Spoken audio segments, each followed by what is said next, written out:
Learning about different countries and cultures is as important as learning a new language. My friends and I would like to introduce some touristic places in various areas. Alcalá de Henares. It's in Spain. It has around 200,000 residents. Its historical center is a UNESCO World Heritage Site. It's the birthplace of a famous writer and Catherine of Aragon, Queen of England. It is one of only two places in the world that has a magisterial church. Its name means Castle on the River Henares. There are two theaters. One of these theaters is the oldest place in Spain. Christopher Columbus had his first meeting with King Ferdinand and Queen Isabel here. Paris. It is in France. It has lots of stunning sites with impressive architecture and design. It is famous for delicious bread and pastries. It has also so many shopping opportunities for travelers. The Eiffel Tower and Louvre Museum are among the most important places to see in Paris. The Eiffel Tower. The tower is 324 meters long and the tallest structure in Paris. Over 7 million people visit the tower every year. During cold weather, the Eiffel Tower can shrink by as much as 6 inches. It is in Moscow, Russia. It's like the heart of the city. The Kremlin, built between 14th and 17th centuries by outstanding Russian and foreign architects, was residence of the Great Prince and also a religious center. Within the Kremlin walls, there are lots of striking and beautiful architectural structures in roads, churches and palaces which are open to the public. They are among the city's most popular tourist attractions and highest offices of the state. Stratford-upon-Avon is situated in central England. The name is a combination of the Old English word street, means street, and ford. It has a population about 36,000 people but around 4.9 million visitors per year. Stratford-upon-Avon is the birthplace of William Shakespeare.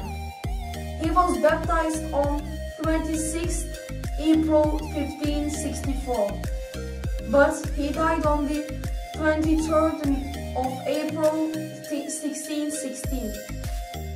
Stratford-upon have three main theatres: the Royal Shakespeare Theatre, the Swan Theatre, the County Theatre. But there is also lots of street performance.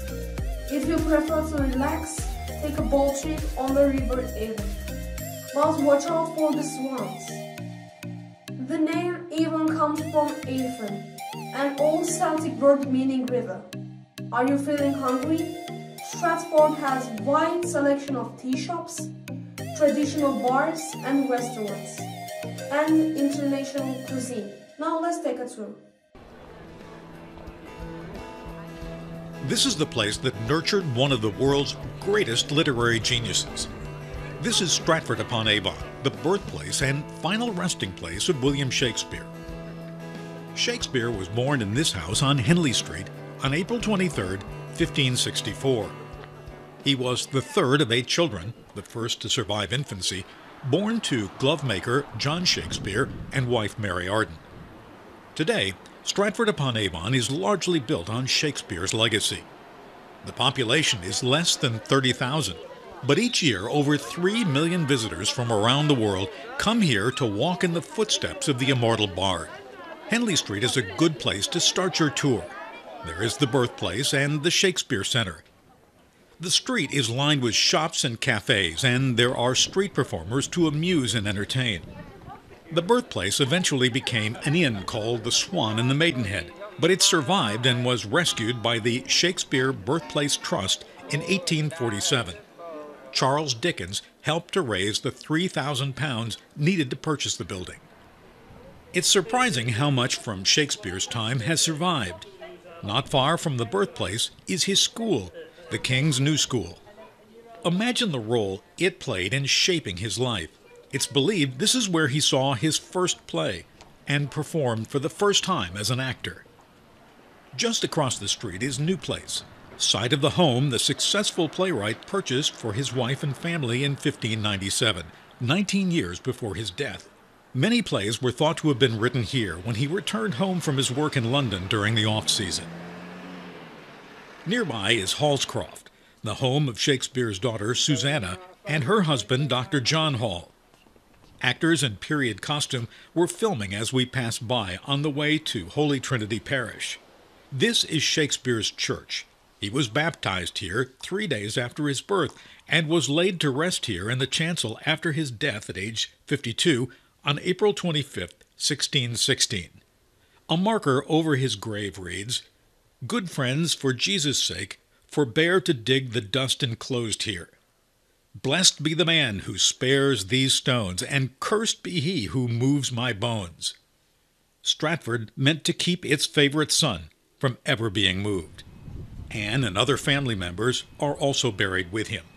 Leaving the church, you can walk along the Avon River and see all of the activities going on. You can rent a boat or take a hand-cranked ferry to the other side. As you walk along the river, you'll come to the Royal Shakespeare Theatre, which stages a number of his plays each year. A mile west of town is Anne Hathaway's cottage, where the 18-year-old William Shakespeare met the 26-year-old daughter of a family friend and became romantically involved. Stratford-upon-Avon is only about 80 miles northwest of London and just 22 miles south of Birmingham, which makes for a manageable day trip and a great time to get better acquainted with this great man of letters.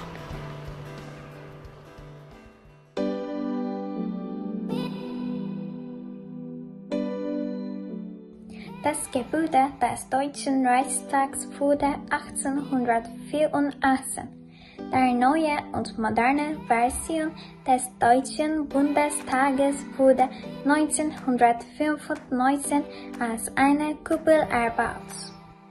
Der berühmte Tor wurde als ein Symbol des Friedens errichtet und wurde 1791 erbaut.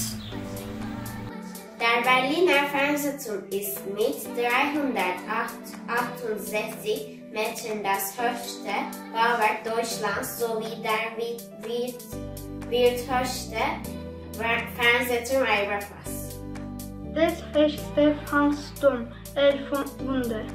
Sie und sich gebaut worden. Im gotisch-romanischen Stil gebaut und ist 136 Meter hoch.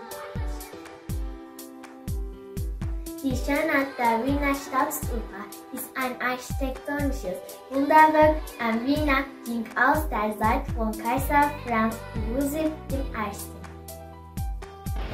Das Schloss Schönbrunn ist die Sehenswürdigkeit in Wien. Es wurde im Jahr 700 gebaut und hat 1441 Zimmer.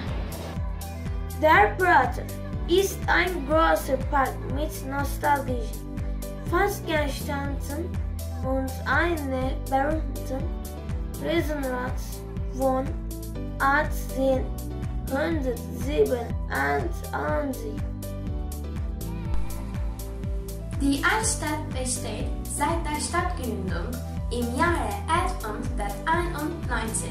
Die Berliner Altstadt ist der historische Stadtkern der Zweite der UNESCO. 600 Jahre alte Berliner historisches Rathaus ist bis heute ein politisches Zentrum von Stadt und Kanton Bern. Hauptstadt Vaduz. Vaduz ist die Hauptstadt des Liechtensteins. Diese Stadt wurde im Mittelalter als Schutzpunkt genutzt. Man findet hier nun heute zahlreiche kulturelle Erben, die an diese Zeit erinnern. Das Schloss Vaduz ist aus dem 12. Jahrhundert. Seit 1930 gehört es zum Privaten. Besitz der Fürstenfamilie. Fürst Franz Josef II. Fälschte das spätige Auswiesen noch heute bewohnt ist. Die Burg Gutenberg liegt nur wenige Kilometer von Vaduz entfernt. Sie wurde im 12. Jahrhundert gebaut. Die mittelalterliche Festungsanlage thront auf 70 Metern Höhe. Das Rote Haus ist beliebte Sehenswürdigkeit in Vaduz. Es befindet sich im Mitteldorf von Vaduz und erhielt seinen Namen durch den roten Anstrich. Malben läuft auch im Winter mit Abwechslung reichen Pisten und verschneiten Wäldern, die zu ausgiebigen Winterwanderungen einladen. Die alpine Ski- und Snowboardfahrer tummeln sich am liebsten auf 600 Metern in Malben. Das alte Parlamentshaus in Vaduz. Der Landtag des Fürstentums Liechtenstein besteht aus 25 Abgeordneten und ist im internationalen Vergleich ein relativ kleines Parlament.